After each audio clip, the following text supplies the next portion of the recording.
We have just received a bulletin from the Associated Press from Texas that reports that former President Lyndon Johnson is dead. Lyndon Johnson has died. According to the bulletin, former President Lyndon Johnson, he was 64 years old, has died, according to his press secretary. The report only says that Johnson was stricken at his ranch in Texas. He died this afternoon at Brooke General Hospital. Repeating that bulletin that has just arrived, former President Lyndon Johnson is dead of a heart attack at the age of 64. We'll have more details in the program as we get them. The other major story today, aside from the death of Lyndon Johnson, the tragic death and the hopes for peace in Vietnam, is the decision of the United States Supreme Court. It handed down a historic decision about abortion. The court said in a 7-2 decision that in the first 3 months of pregnancy, only the woman and her physician may decide whether she may have an abortion. In the second 3 months, all the state may do is regulate abortion procedures. And only in the final 3 months of pregnancy can the state forbid abortion. The court ruled in cases from Texas and Georgia, but all 50 states are effective, whatever their laws. New York State has a liberal law, but that hasn't ended the bitter fight over legal abortions. And Betty Rowland reports on the New York reaction to today's ruling. New York's liberal abortion law was passed more than 2 years ago, and more than 400,000 abortions have been successfully performed. Nevertheless, opposition has been bitter and continual. The law was actually repealed last year, but Governor Nelson Rockefeller vetoed the repeal. With yet another attempt at repeal underway, today's decision came as a shock to both anti- and pro-abortionist forces. Well, it means that January 22nd, 1973 will stand out as one of the great days for freedom and free choice. This allows a woman free choice as whether or not to remain pregnant. This is extraordinary. For some women, this law will mean the difference between having an abortion or not. For many others, the law will mean simply having the abortion in their own state instead of traveling to another state like New York. This New York clinic, for example, reports that 48% of its patients are from out of the state. The attitude of the Roman Catholic Church in New York was expressed by Terence Cardinal Cook in a statement read by a spokesman. How many millions of children prior to their birth will never live to see the light of day because of the shocking action of the majority of the United States Supreme Court today? Whatever their legal rationale, 7 men have made a tragic utilitarian judgment regarding who shall live and who shall die. In spite of this horrifying decision, the American people must rededicate themselves to the protection of the sacredness of all human life. From the beginning, pro-abortionist forces have seen this issue as a question of freedom of an individual's choice. The freedom to have an abortion is now legal in every state. The basic legal fight is in effect over. But according to the Roman Catholic Church, the moral fight will never end, and the Church will continue to instruct women and institutions not to take advantage of this choice. Betty Rowland, NBC News, New York. As we mentioned a few moments ago, former President Lyndon Johnson is dead. President Johnson died today at Brooke General Hospital. He was stricken during the day at his ranch in Texas. He was 64 years old. Lyndon Johnson was a United States Senator, Vice President, President of the United States, one of the most colorful figures in American political history. A very vibrant man, but also a man with a lengthy record of heart disease. He suffered a stroke in the 1950s, had recent heart trouble. Today, he passed away. Now, we are going to look at some of the scenes in the long, colorful, and active life of Lyndon Johnson. Lyndon Baines Johnson was raised along the Pedernales River in Texas. His father, Sam Ely Johnson, Jr., was a member of the state legislature. His mother, Rebecca, had been a teacher. Lyndon was a good student. He graduated at 15 from the Johnson City High School, where he had been class president. In 1934, he married Lady Bird and they honeymooned in Mexico. At 29, Johnson first campaigned for a congressional seat. He was the least known of the candidates, but earlier he had been appointed by President Roosevelt as director of the National Youth Administration in Texas. It was in the Depression, and Johnson was able to put thousands of young Texans in jobs. He campaigned hard and won by supporting Roosevelt's New Deal. Johnson's campaign had Roosevelt's personal blessings. He admired Roosevelt enormously and later said of him, "He was just like a daddy to me always. He always talked to me just that way." In Congress, Johnson felt the power of his friendship with both the president and fellow Texan Sam Rayburn. He was given choice House committee assignments. When war came to the United States, Congressman Johnson volunteered for active duty. The Navy commissioned him a lieutenant commander. He was sent to the Pacific, where he served as Roosevelt's special emissary. When Roosevelt died and Truman assumed the presidency, he had become a powerful and important congressman, but thought he'd contribute more to the Cold War as a senator. Johnson crisscrossed Texas in a helicopter, waging a colorful campaign. He won by 87 votes out of nearly 900,000 cast, and Texans jokingly called their new senator Landslide Lyndon. Johnson was majority leader for only a short while when at 46 he suffered a severe heart attack.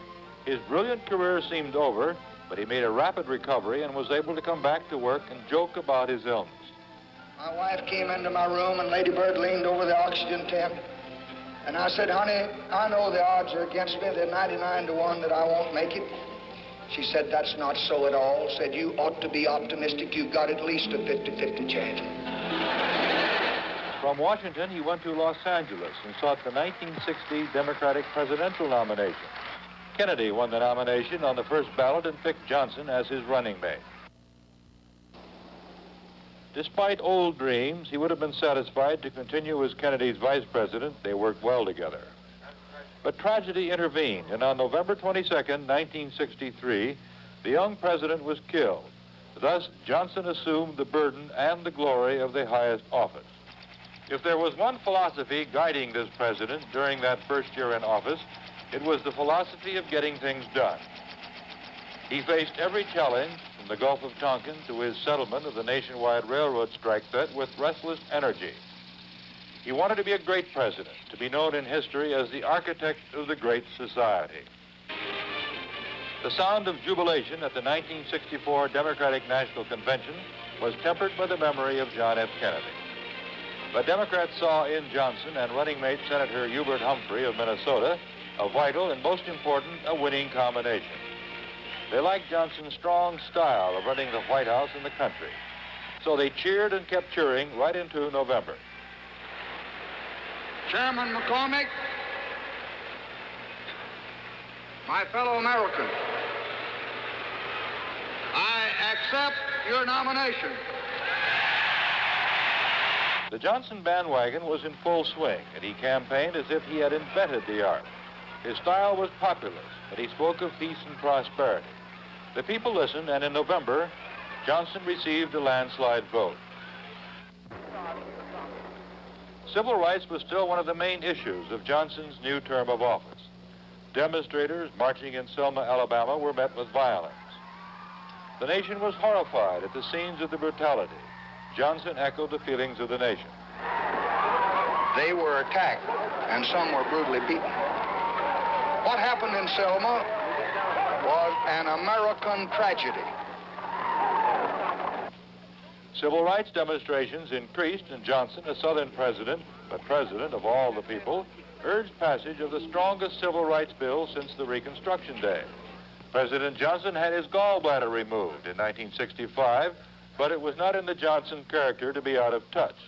During his convalescence, he met with Vice President Humphrey and members of his cabinet and kept informed on the world situation. The war in Vietnam was still the most pressing problem. I regret the necessities of war have compelled us to bomb North Vietnam. We have carefully limited those raids. They have been directed at radar stations, bridges, and ammunition dumps, not at population. This is Garrett Utley with a reminder that you are watching an obituary of Lyndon Johnson, former president who died today in Texas. The obituary is narrated by Ray Scher, longtime correspondent at the White House.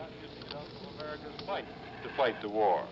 We will not be defeated. We will not grow tired.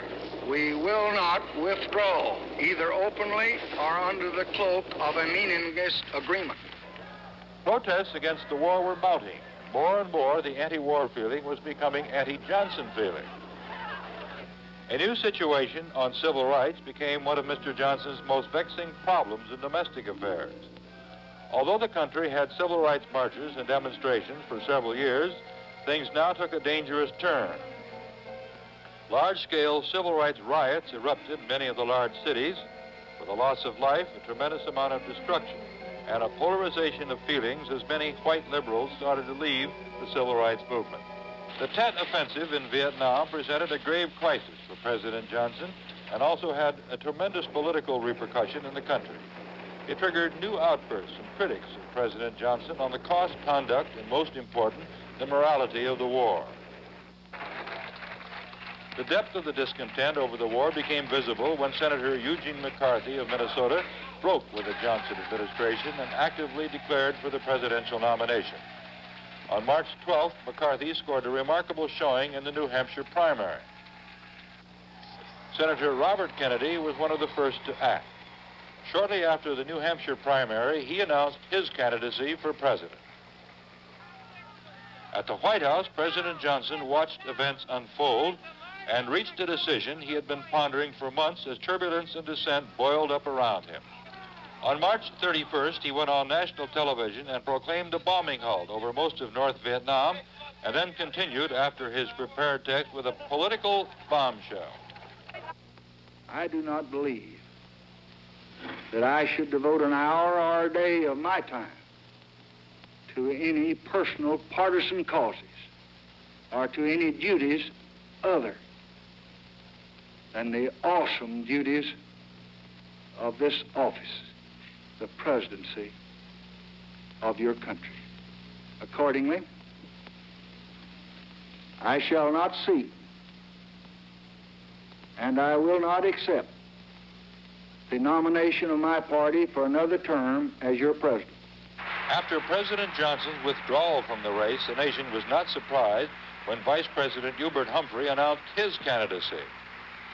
In the midst of the celebration after winning the California primary, Senator Robert Kennedy was shot and killed by an assassin's bullet. President Johnson led the rest of the nation in mourning. But once again, it was time for the political campaign to continue. The Republicans met in Miami, Florida, to name their candidates. In an orderly convention, they picked Richard Nixon and Spiro Agnew to head up their ticket. The Democrats held their convention 1 month later in Chicago. The atmosphere was tense as dissident groups gathered in the city to protest the Vietnam War. President Johnson did not attend the convention. The Democrats named Vice President Hubert Humphrey and Senator Edmund Muskie of Maine to head up the Democratic slate. Richard Nixon won by only a slight plurality in the popular vote. It was a disappointment to President Johnson that his party was not able to continue his work. That there was no peace as he left the White House was one of his biggest disappointments. Mr. Johnson's Great Society and other liberal programs of the period may have paved the way for a new conservatism. But whatever else, Lyndon B. Johnson could point to an extraordinary list of social legislation on the books, put there by sheer force of will. There was within him a streak of fatalism, a willingness to accept things as they were. He was a man shaped by populism, the struggle of the Texas Hill Country. This helped him in times of adversity. Certainly fatalism may be one answer, and another could be Lyndon B. Johnson's confidence in the judgment of history.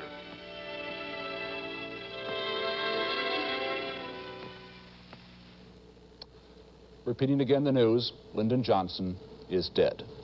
Lyndon Johnson was an open man, a secretive man, a cantankerous man, a generous man. He was famous in the Senate for his ability to wheel and deal, and he used that ability, that uncanny knack he had for judging other men, to force passage of the most significant civil rights laws this country has ever known. But he could also be a stubborn man, one who almost never bent to contrary opinion.